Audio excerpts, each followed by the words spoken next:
Finally on the show today, it's Miss Aggie MacKenzie. Hello. Hello there, how are you? I'm great, thanks. How are you? I'm fine. I can't believe you've been trying for 2 years. I haven't been asked before to do this. I've on your website when I emailed some of your agents. You don't, no, never mind. Here I am now. I'm terribly sorry about that.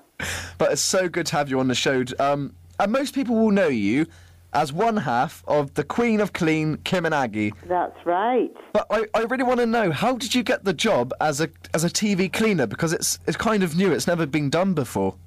No, that's right. Well, I used to work at Good Housekeeping magazine. I used to run the cookery department and the consumer testing department at Good Housekeeping. And from there I was asked to do a screen test for How Clean, and I did. And they seemed to think I would do, and then they found Kim and they put us together. And how did you both get on at the start? Did you get on? Oh, did you very, click? very different. Chalk and cheese.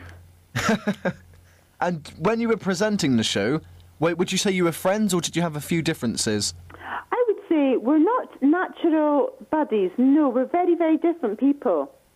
And nowadays, are you still in contact? Would you? No, it was only really through work we were in touch, and because How Clean came to an end about, probably a couple of, I don't know how long ago, a couple of years ago anyway. No, I haven't seen each other since. I've got a very busy life. We both have very busy lives and can't really sort of, and we don't live anywhere near each other. And, what was it like? Because obviously when you was on that show, it launched you into fame and everybody knew who you were. Was that something you liked? Never. I didn't mind it at all, actually. I think the thing is that I come from a small village in the Highlands where everyone knows everyone else. And so, I've been used to kind of just walking along and everyone knows me kind of thing. And so it's just like kind of being back there, except it was many more people, but I didn't know them back. They just knew me. And so it was that's what it was like. So it felt quite natural, actually. Now, but most people would consider you, out on the show, How Clean Is Your House, most people considered you the down-to-earth, happy, lovely, approachable cleaner out of the both. But would you say during your time on the show, there was a house you went in and you thought, this is impossible to do? Well, you see, we were lucky because although we were, the cleaning, the dream cleaning team sort of thing, we actually had a very good team of cleaners. Kim and I never actually did any cleaning. I mean, we were quite open about that. We never actually pretended to do any. And so, we could never have tackled any of those houses, or if we did, it would have taken a month to do most of them. So you had a team with you, like... Oh, yeah, they were absolutely amazing, amazing. In fact, they're from Plymouth, which is down your way. That is down. That's a couple of hours on a train. Yeah. Now, another thing which I think is incredible, you were a contestant on Dancing on Ice. Oh, we don't talk about that. You don't like that? No. Oh, my God, that was one of my dark moments, Dancing on Ice. And the worst thing about it was... practically the first week. I mean, I didn't want to get chucked off the first week, but I was bossing the leaderboard every week. And the thing about being Scottish is that if you're Scottish and you're on a national thing, Scots will always vote for you. They're very, very kind of, the word is clannish. They're very kind of loyal, and also they hate the English. So I was always voted back on for about 4 weeks.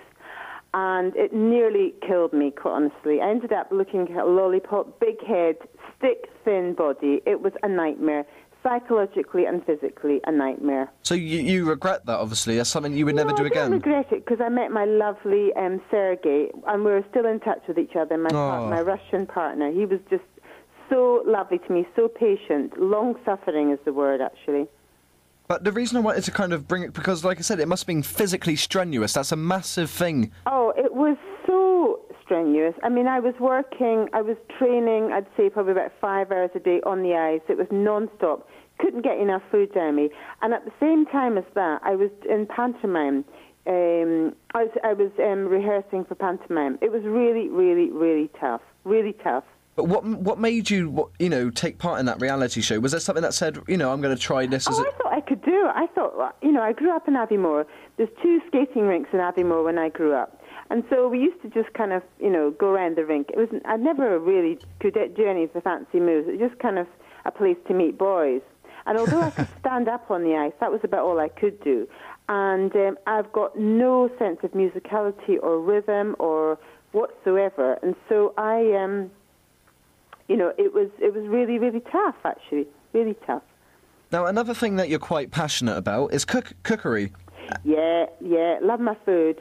Now, didn't you take part in Celebrity Masterchef? Yes, again, another dark moment. It was very, quite bruising, actually, quite bruising.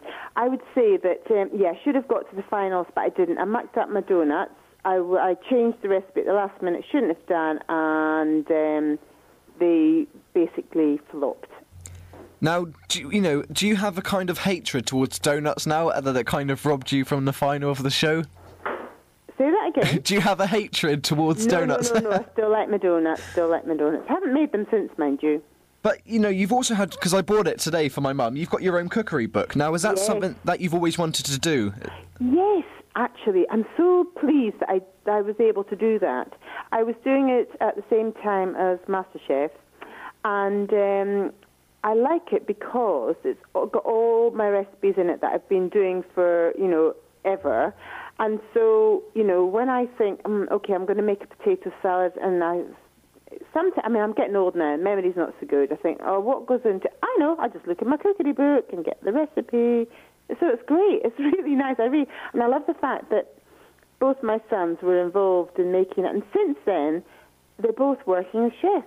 And it's not through the book. They just got a love of food and a natural affinity with it. So it's continued in the family. Yeah, which is great. Definitely. Now, do you have any upcoming projects that you can tell us about? I do, actually. I'm working on this really interesting program at the moment. I'm presenting, it's 20 one-hour shows on ITV, and it'll be starting in December. And the working title is Storage Hoarders. And essentially, it's people who put stuff into storage units for they usually kind of intend for it to be a short time, but they never get round to getting the stuff out. So, years can go by with stuff in these units and spending thousands of pounds on storage, and often the stuff that's in storage isn't actually worth thousands of pounds. So it's all kind of, a bit topsy-turvy. So what I'm doing is I go in and talk to people, find out their story, and it's so interesting because everyone's got a different story, everyone's got different contents. Get everything out, have a really good look through it, divide it into categories, like they either keep it, either not allowed to keep very much, because they haven't, in many cases they haven't seen it for years anyway, they haven't been needing it, anything for years, or they've got to stick it in the skip, or they've got to give it to charity, or if it's anything worth selling, then we get an expert, like an antiques expert, along to have a look and say, and he will usually say, usually some things that can go to auction. So the outcome that we're looking for is that the person clears their unit, they don't have those storage costs anymore, because often they can be like £100, £200 a month, and they also get some money from some of the stuff that is sold. So it's like win-win. It's really great, actually. I'm really enjoying it. It sounds like an exciting show. So obviously they get some stuff that they've put in storage that they don't necessarily need, and can get some cash for it as well, and have some free space. Exactly, and they don't have the storage costs anymore. In fact, we've got an auction, we're still filming at the moment, we've got an auction on Sunday, and the auction days are so exciting because, it's all kind of real and live, and it's great. Do you get involved do you do any, selling yourself? Become an auctioneer? No. I sort of gave away all my stuff. I did a celebrity cash in the attic, I did some car booty thing. I don't have anything to sell anymore. Now, so, you're obviously enjoying that. That's going to be on ITV. Whenabouts can we expect that? December? Well, I think it'll probably be around the middle of December, but it was going to be November, but the date's been pushed back, and it'll go on to the new year. And it'll be around sort of 4 o'clock mark on ITV1 for an hour. That's and brilliant. It'll be called, I think, Storage Hoarder. Storage. Well, that's fantastic. Look forward to that. It's going to be great to see you back on our TV screens with an exciting project. And thank you for joining us on Penworth Radio.